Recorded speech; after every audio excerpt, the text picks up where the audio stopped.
What is your most embarrassing work story?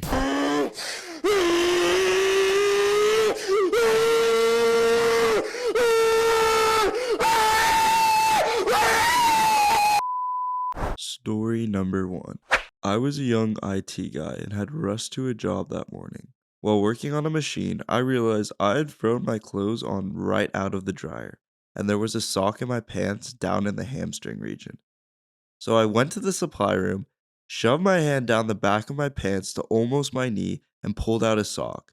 I turned to see the director of this company standing in the hallway, mouth hanging open at what she just witnessed. Mortified, I closed the supply room door and waited until I was sure she had left before leaving. Neither of us have ever made eye contact again. I have no idea what she thought happened or what she thought I was doing with a sock down the back of my pants. I don't want to know. Oh my God, Mom! I had a computer virus, and I got scared that I had the virus. And when I was getting out of my chair, my pants were slipping, and I was pulling them up and getting back on the chair. Story number 2. I wasn't on the clock, but I got wasted and went to my job and proceeded to pee outside in front of customers and the general public. My boss drove me home and I ended up throwing up on her. Also, my other friends stepped in my pee. I still work there. Story number 3. I told a coworker I can't believe a bunch of people still think the earth is flat. Turns out she was one of them. Very awkward.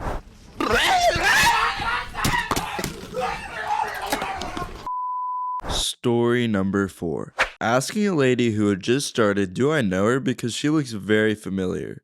She asked how old I was and if I knew her son Aaron. I froze and didn't say anything. People were earwigging and somebody shouted, "She fucked him!" As I went bright red and couldn't look at anybody, which was as good as a confession. I have never been more embarrassed in my entire life. Story number 5. I was a teacher in training for Germans, and I had one of my last practical tests. You're given 2 weeks to prepare one lesson on a given topic in the best way you can. The whole lesson works almost like a play. You plan every minute and learn every word you have to say. There are 3 people in the back who judge you. So the day comes, I'm ready, I did my absolute best. My plan is amazing. 20 minutes into the lesson, everything's going great, and then one of my kids tells me very calmly and nervously, "Mrs. B, your pants." Yep, I bought a whole outfit for the day, fitting the colors of my PowerPoint and the brochures I made, and obviously, I should have matched the color of my underwear with my pants, because at this moment, my whole class with 28 teenagers and 3 people, also the headmaster of the school, can now see that I am wearing really bright apricot underwear below my dark blue pants. Since the zipper was faulty and just gave up. I tried to fix my pants for about 5 minutes, but fucks up my whole plan. Finally give up and keep going with open pants. My class was absolutely perfect though. While this lesson, I am not allowed to go outside. That's why it was a sink or swim situation. At the end, none of the kids had left since they had my back, and the test commission gave me extra credit for the circumstance. I really loved my first class. They were awesome. Later, I had to go wait for my results and therefore had to go to the headmaster's office.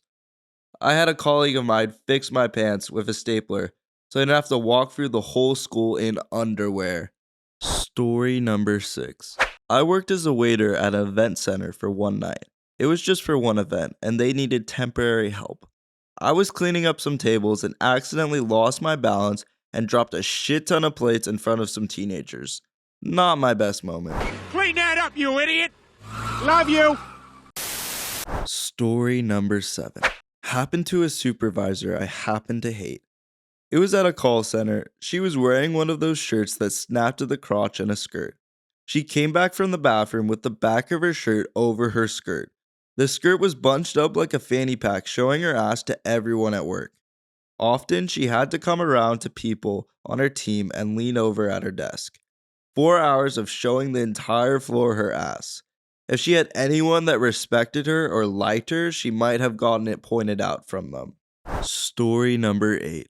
I had just ran the credit card of the buyer of our last handmade $150 vase. As I took it off the show table, I pretended to drop it as a joke, me trying to lighten up the mood of the ritzy kitchen shop I work for. Unfortunately, it took less than a minute after my ignored joke for me to trip on the floor mat, sending the vase flying into the air and eventually shattering.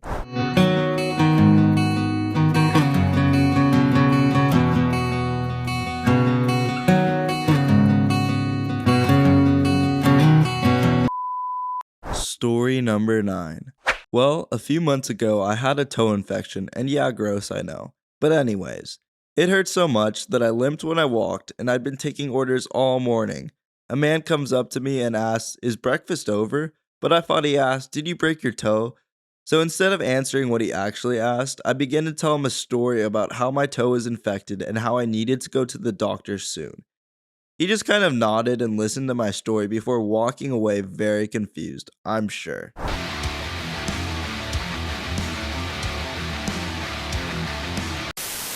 Story number 10. I had been working in a hospital as a unit clerk for about a week. I was still in my orientation, struggling to get all the orders right, when there was a call for a code brown on my floor. In our hospital, a code brown is not an accidental dookie, like you were probably thinking. It's the code for someone being in distress. It's supposed to be used when a patient or family member is threatening an employee, but can be applied to many situations. As you can tell, it's pretty serious. It was an all hands on deck moment. Doctors, administrators all stopped what they were doing to help the employee in distress. We went up and down the halls, peering into patient rooms, all the time wondering if we were too late. Adrenaline was running high as the group of us, 10 or 15 strong, started panicking ourselves. Finally, someone had the sense to ask the very simple question, "Who pulled the alarm?" The house supervisor pointed out there was only one panic button on the floor and led us to it so we could find our helpless victim, hopefully not already murdered. This group full of my supervisors followed the house supervisors to the nurse's station, and then to the unit clerk desk, and then to the very spot I had been sitting. There was an alarm under my desk clearly pulled. In my struggle to learn my job, I had been nervously jiggling my foot and had accidentally called the code brown.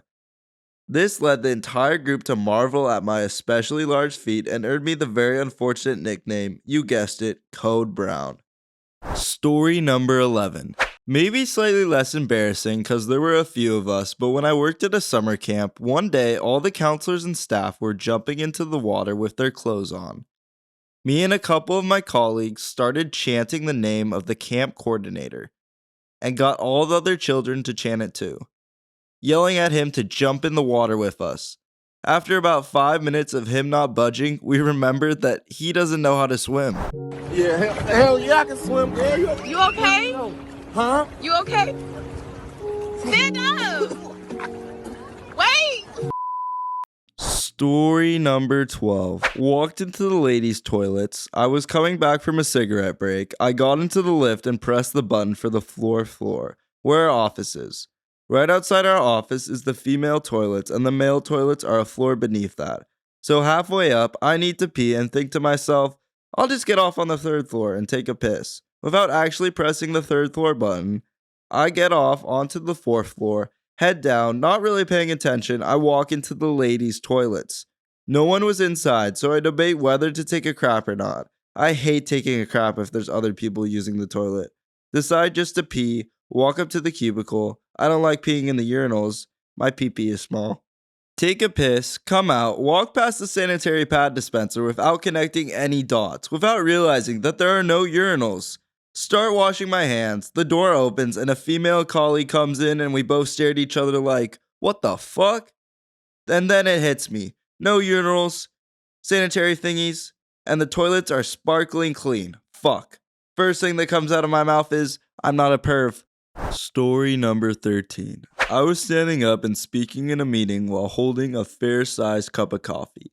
I tend to use my hands when I speak, so I end up losing control of my coffee. As I try to regain control, I slam the cup towards myself and attempt to use my body as leverage. I then proceed to spill the entire contents on my crotch. Everybody went silent. I said nothing and immediately left. I then went to my desk, waited for the coast to be clear, and went straight home to change. I was mortified.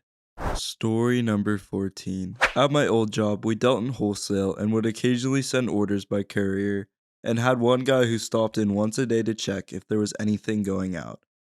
We also had a delivery driver for orders in the city, and when coming in the store, the driver and the courier would use the same door, which you had to turn a corner to come out to the store area. Anyway, one day I'm playing with a bouncy ball and hear the back door. Thinking he was the driver, I have a genius idea to whip it at him when he comes around the corner. Well, it wasn't the driver, and I whipped the ball hard, except it hit the floor first, bounced up, and hit the brim of the courier's hat and flew off his head. I sat there mortified, but thankfully he laughed it off, and from then on would always come timidly around the corner. I think I would have died of embarrassment had I actually hit him in the face, and I came very close.